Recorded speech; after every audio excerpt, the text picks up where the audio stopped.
kan thupuya kan lut ngal anga Ngaihdamna le Inrem Lehna ti ania pathian mangai na do zo che mi hring te chu pathian chuan Ngaihdam adua tin Ngaihdam reng ani chu Ngaihdam na chu mita takin an khet kiama then khat ero chuan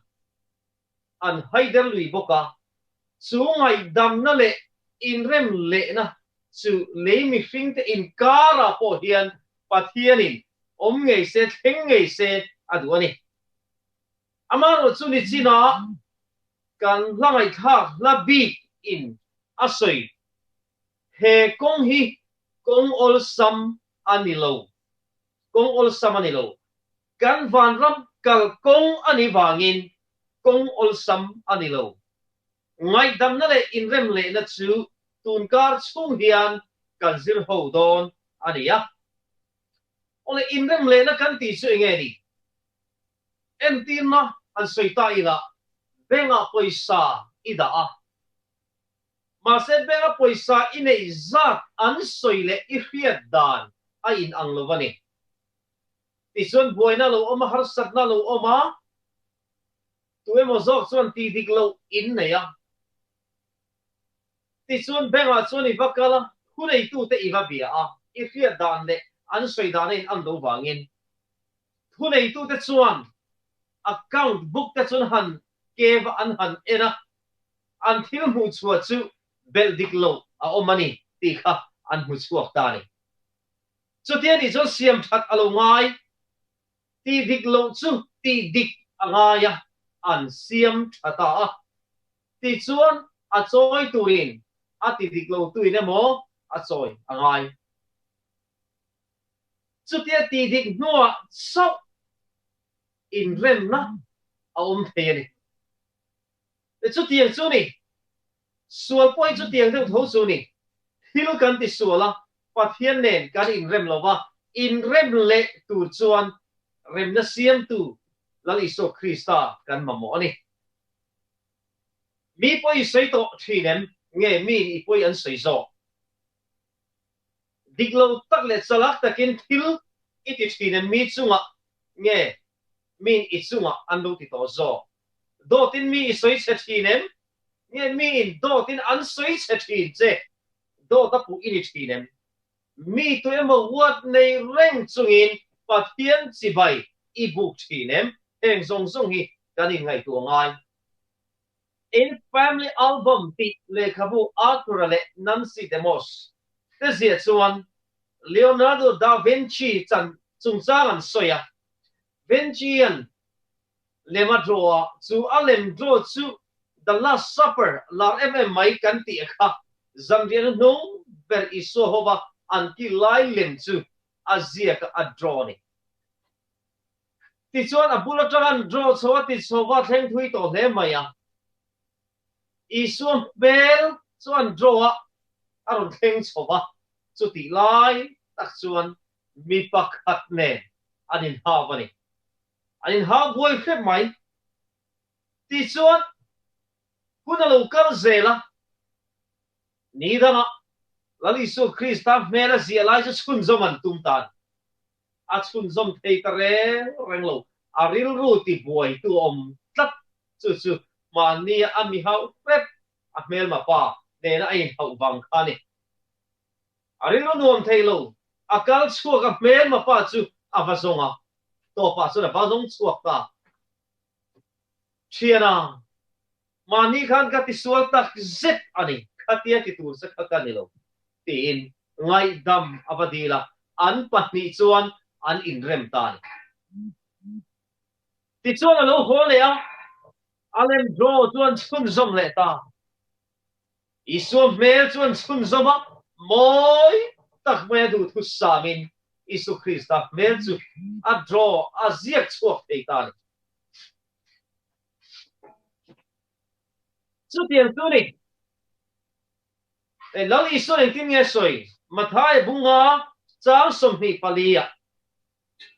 kalangin I u nau rem zet la chu mi hua chuan thil pek su lan ro atiani kan unaw te kan rem zet lo chuan pathian nen kan thei don lo ba tin kan thil hlan te po hian zia nei lo pathian nen kan in rem emo kan unaw te nen kan in rem ani lo chuan ama chi bai kan buk na po hi at phone vek ani don ani ruan nung don tum van ram kai tum lei thar po lua tum te tan thei chuan kan in chut leta he ka thin lung angi pureng chungin lei thara hian kanut ve theyang em ti mani le mani hi kan in zo apoi mo heang huat na thin lung rem du lo na thin lung kan nei reng chuan pathian hen kan theng thei dom ve reng lo chuin kan lo ti ve trang trang te sa khona kong kan lo zo ve trang trang hi thon vek don ani vena he thu he tu zong zong thalai lo de tan po mi tu emo rem lo inei chuan rem na siam turin ma la fatang che Inrem Lehna phong kim nei hi khongai na akhat pathian chuan apu tata tu emo thil ti sual nei ve lo de nena Inrem Lehna an nei theina tu chuan thil pathum an paltang angai ni mi ngaidam hi a ollo rem na siam po hi a ol hek lo at sang phei chuan kun rei tak adu thi na ni ngaidam na sung chang a hian he kan zilain mi pani in kwa chung chang asoya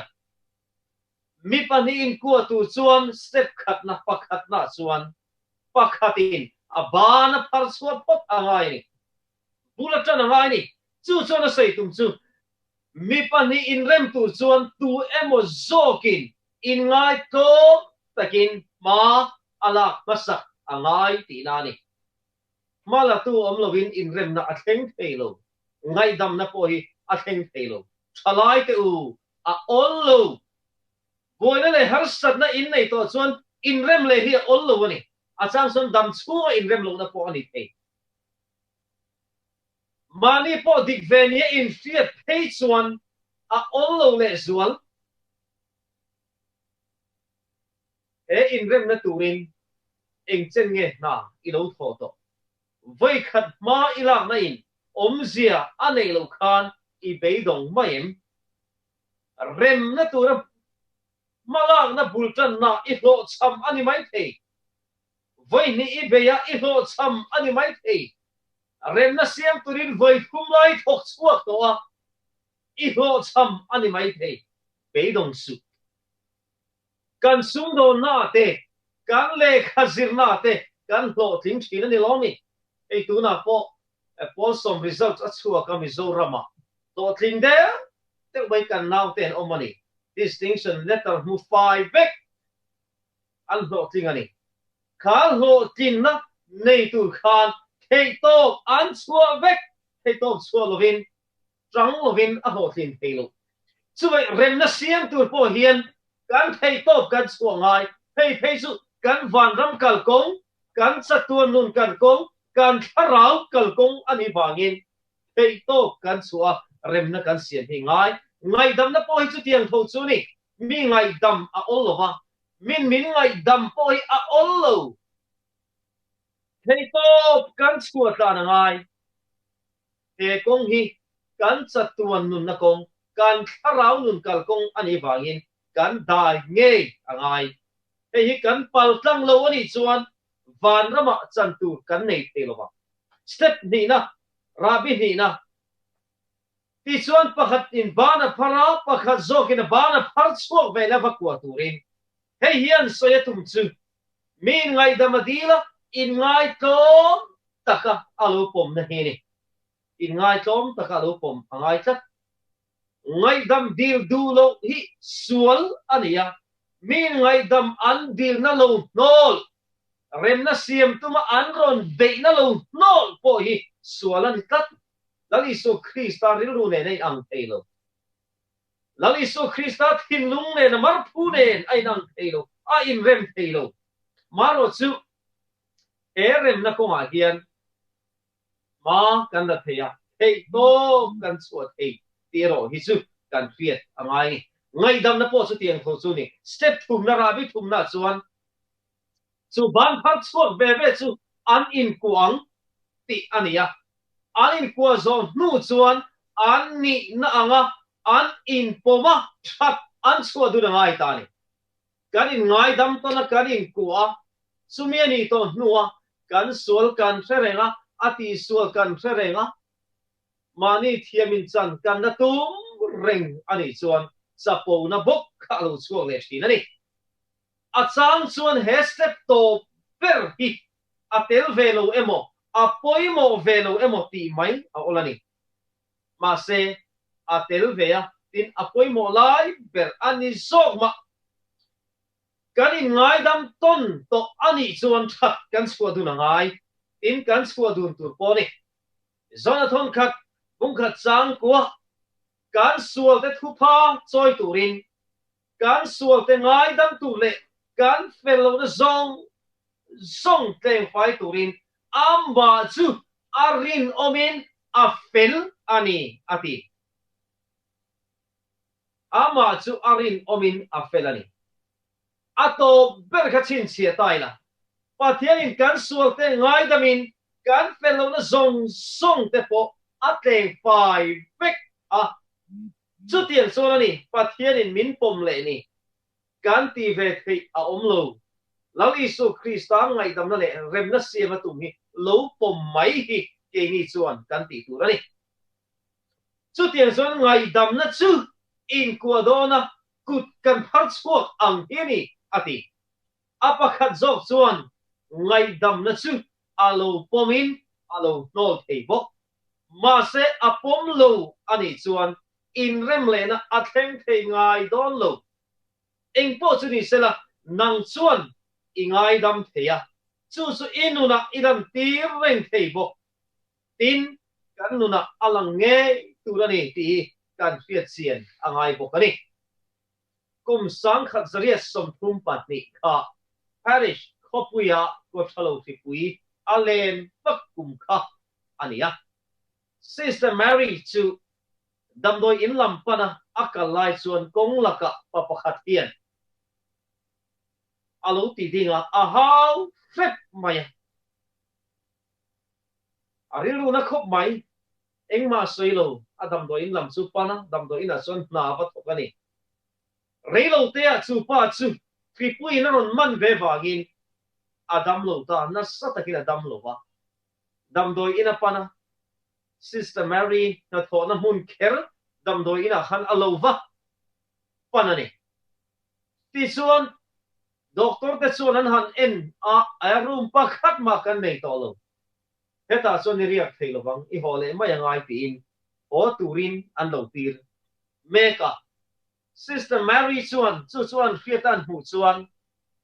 chu a mel ma pa chu a khongai maya ti chuan thu nei tu te na ke man ke en kolam room kil khada hian da ila kalau en kolam chu tiang ani lo chuan ati mayang ti kha ta pani Sister Mary chuan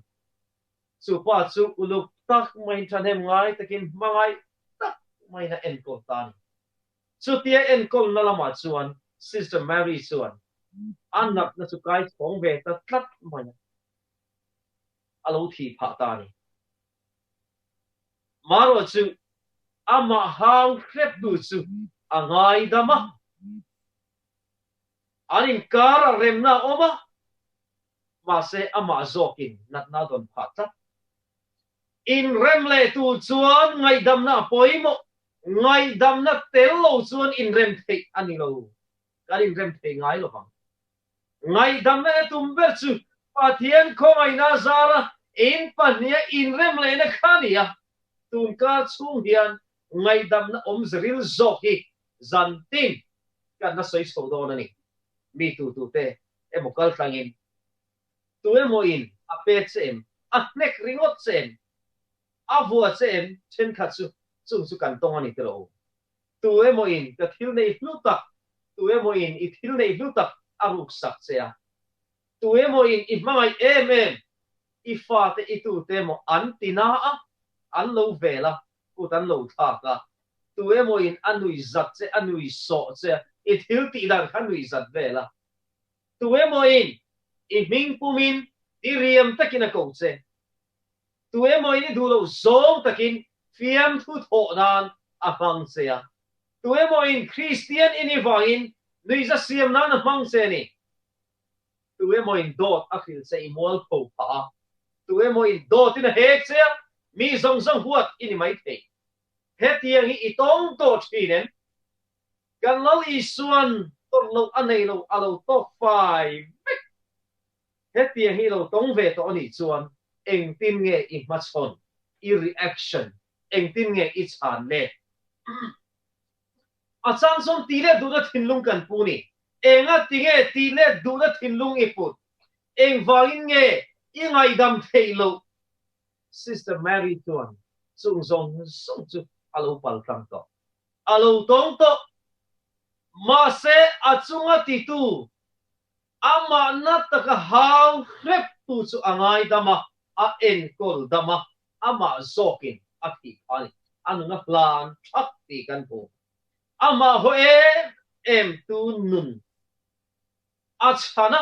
anun chan khopin a en kolani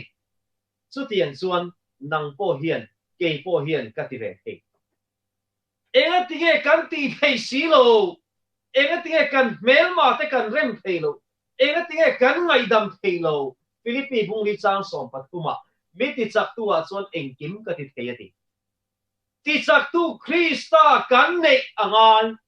Krista kan nei lo wang lo mi kan ngai dam thei lo Krista kan nei lo watina ni mi ne kan in rem thei lo Krista kan nei lo wangin rem na atheng thei lo ni lali so Krista nei tu chuan rem na anayang lali so Krista nei tu chuan ngai dam thei na anayanga lali so Krista hi kan nei ni chuan bidang te nen kan in rem lo na kan da nei ni chuan thil kan zir chian angai Adventist at hurin buat chuan ti hian a in ziaka isu khan pathian thuai na fam kim chu anun puya ator na te athi na te le athole na te kha mi hring te ta na tan na om chuna ni chui so min tan na chu apoma piang te chuan chatuan nun na an changa ti chuan khovel pum puyan siam tu bangai na satak top chin nei lo chu an hiat hiam pha thei do na ni ati hemi tan na hian pathian da na changle anung chang khoi na khat laka chuan thiam min chat tira apani hian kan sual na thiam lo chantirin thiam lo chantir lovin ngai dam na po min chantir zo boka isu thi na hi kan ai o tu le kan sual tan na rem na le min thak dang lam tu ni thi na hneya isu thole na kha sual na tho an ne tar lan na ani ati boka tin chu tan na lo po piang te chuan thi na le sual la ka ne na an da chang do na ni apien avan do ki e lal isu Krista zar atlan na zar ngai dam tu le rem na siam tu chuan lal isu tlan na fam kim an changa van na ma huai chu ani do na ni khup tin re ama thing tin lal isu chu lal ani tin an puang dot ani ati ani unaw te u rem na siam tu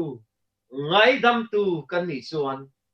mal som na ro pui tak lal isu Kristan tin tiam ani ato peratan Korinthon ni bunga chang som pasari som pariat alkha chumi wang chuan tu po Krista om chuan thil siam thar alonia thil hui te chu ral ta ngai te u alo thar ta nima sala engkim pathian nen ata chuak ania ani chuan Krista awangin ama nen in remin min siama in rem na rong bol na min pe a atiani helai in rem na rong bol na thok tu kan ni ti aron soya hi a om zia chu in rem na chu kan cho bel ber kan nun pum pui na atum ber kan Christian nun kal kong kan na berle kan tho ber turani tia asoina ani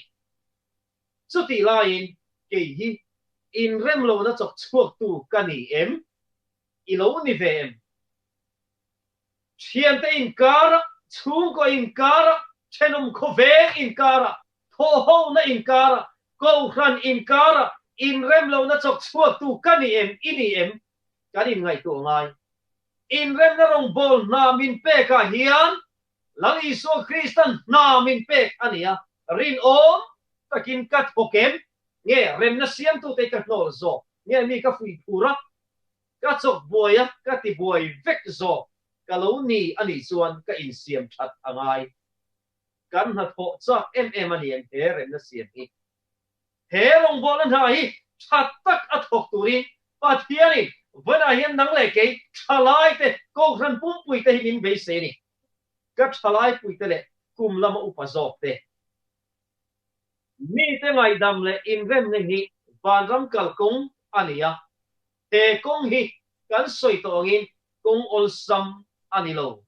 ma se la li su Kristan min suenga kong bum bo zong song har sat kan ma te la li su Kristan ati rual vekang kong ol sam anilo chong trai na nen thei to pakan be angan if mel matan i chong trai bang lo ani chuan pathian thu hi unaw ammak lutu if mel ma chu i ngai na tulanga i chong trai tam tulanga i mangai tul bokanga ato pa phei chuan i mangai lo thei lo enga tinge ka unaw ka mangai thei lo enga tinge ka mel ma ka mangai thei lo atan kala tong trai tlem matinani atan kala inpet tlem matinani eng wangin nge email ma i mangai thailo enga tinge rem na isiam thailo enga tinge ingai dam thailo achan chu kan tong trai tlem tu kharau thiang in kan nei lo wangani atani tong trai tlem tu ka atan thil ti nei tlem tu ani kan be fa ka ngai kan sual chuangai pian thana hian chople chirin asiam thavek don lo thang chho zel turania Inremin wala tang hian i omang ho rem na thu soi ila in ngai dam to nila Inremin omang tin ka som cheu ni lalpan athu kan soi mal som ro se amen